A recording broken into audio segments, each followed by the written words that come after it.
Oilers Now digital content is sponsored by Legacy Heating and Cooling. No payments and no interest for a year. That's how you build a legacy. Back for another year, it's Ron MacLean. Hello, Ron. How you doing? I'm great, Bob. The first of 40 Thursdays on time, not like Elliott Tuesday.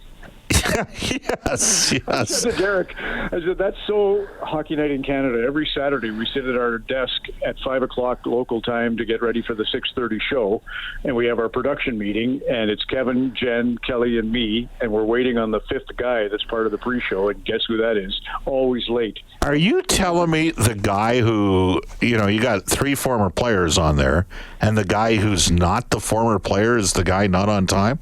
Well, Elliot, he's glued to that phone, and he's getting stuff for his headlines. And yes. Yeah, I mean, I'd like to criticize him, but it's because he's working. It's not. No, he's grinding it. He's been, he's been on the show for the last 8 years now, and that's what you'd think he'd know to be on time. Oh, he and I, we've got a private deal to try. I get, it's great to be on Oilers Now. It truly is, and I really enjoy, the chats with you. But I think the Department of Accounting is kind of hot at both of us for our invoicing. So this is the year I think we're going to try and properly invoice as we go along. You guys actually are going to invoice us? I think the 1 year, I know Elliot did invoice us for 3 years.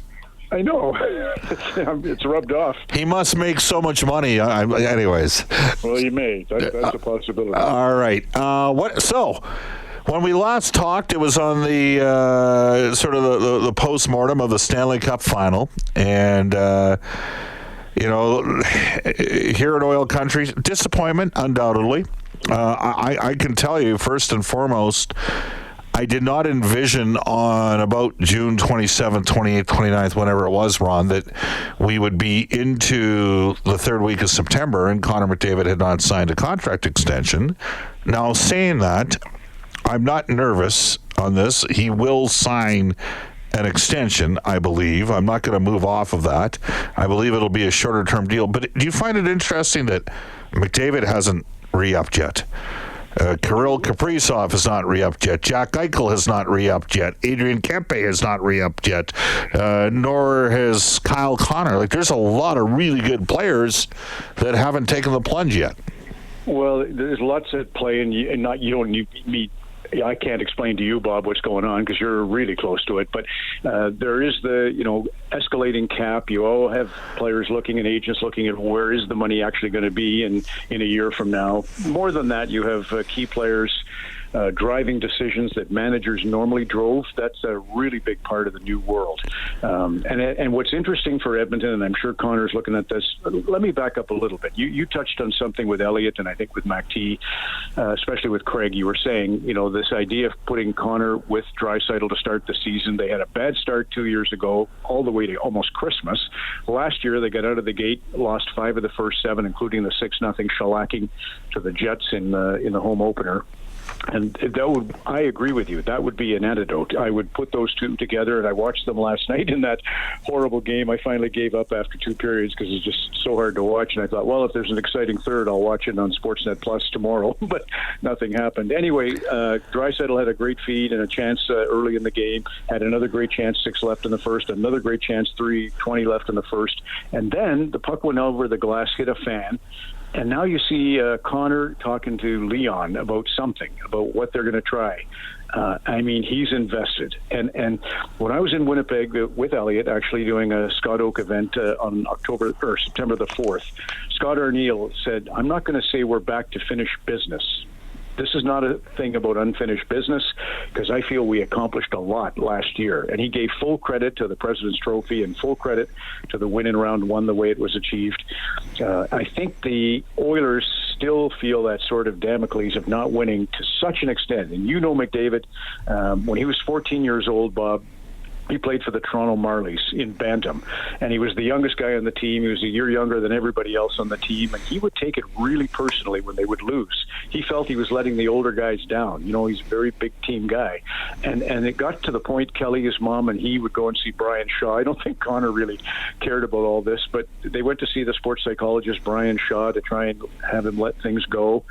But when I watched him last night, you can look at the first period tape and just see 3:18 to go, him with Draisaitl Draisaitl. I mean, it's a meaningless preseason game against Seattle. He's so invested, and I often think to myself, maybe he just doesn't want to sign for the simple fact I don't want to be satisfied. I want to feel the hunger. I want to feel the blood poisoning I get from my tongue, and the hurt of that loss again.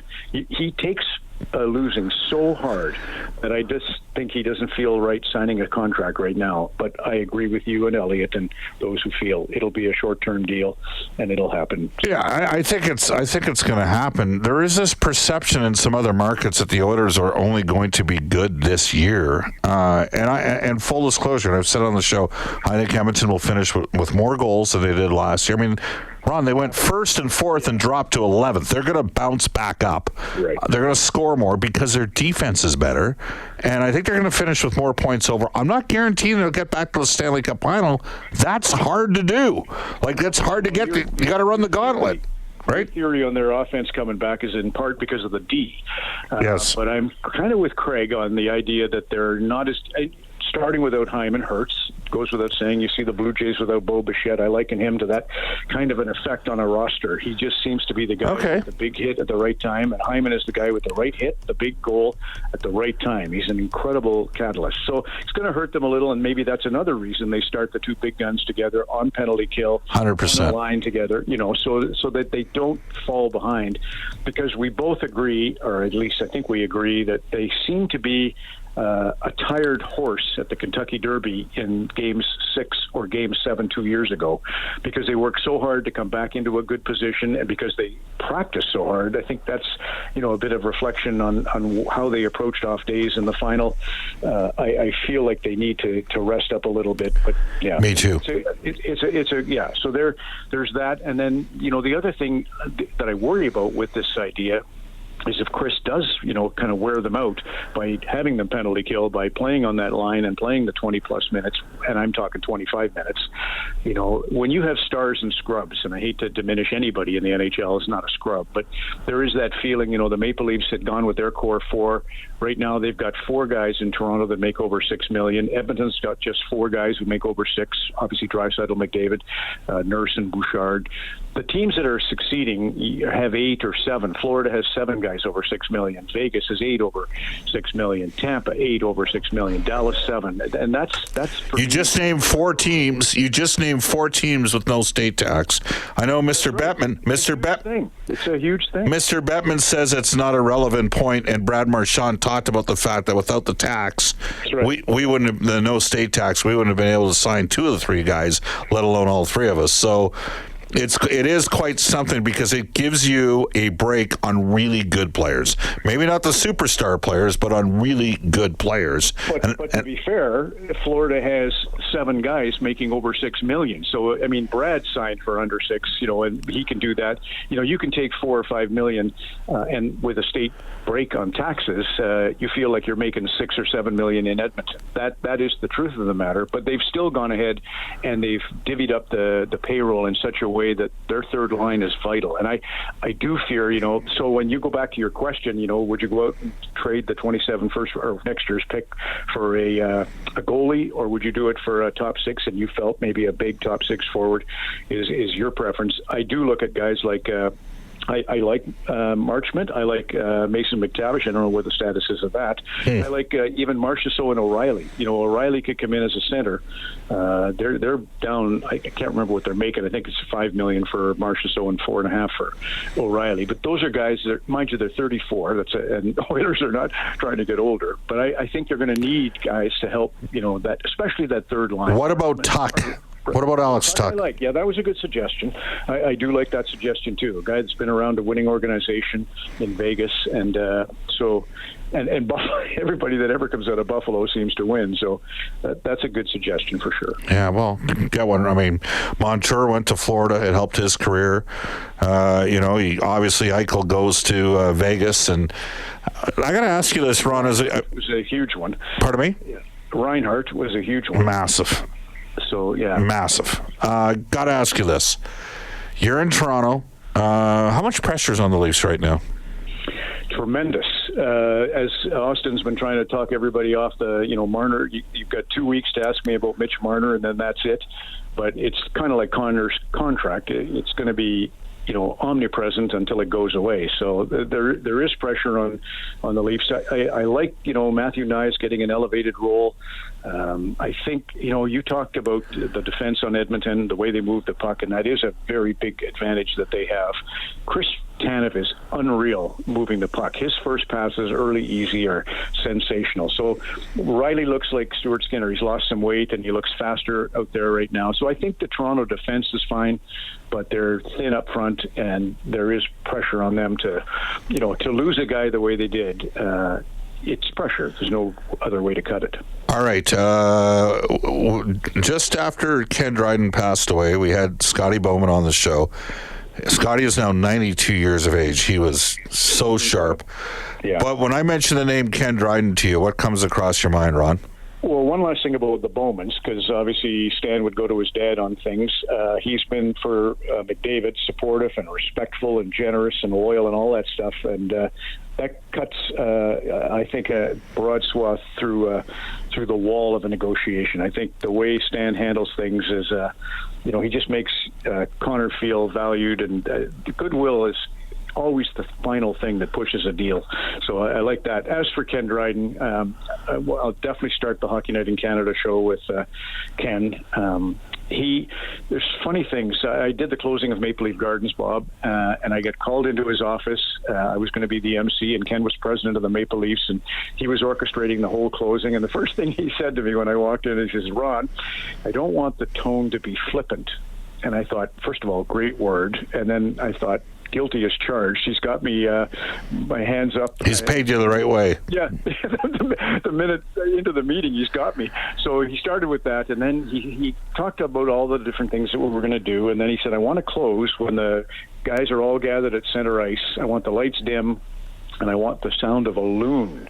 He felt that a loon call would be a really eerie connection to the hinterlands where Canada's game, takes root. And it was really neat to experience, the whole thing of doing that with him. And the other thing I love about Dryden is, we all remember the pose. When he was in Stanley Cup playoffs, he would stand there almost looking bemused with his blocker and glove on the top of his goalie shaft and just strike a pose that said, I'm impervious to this pressure.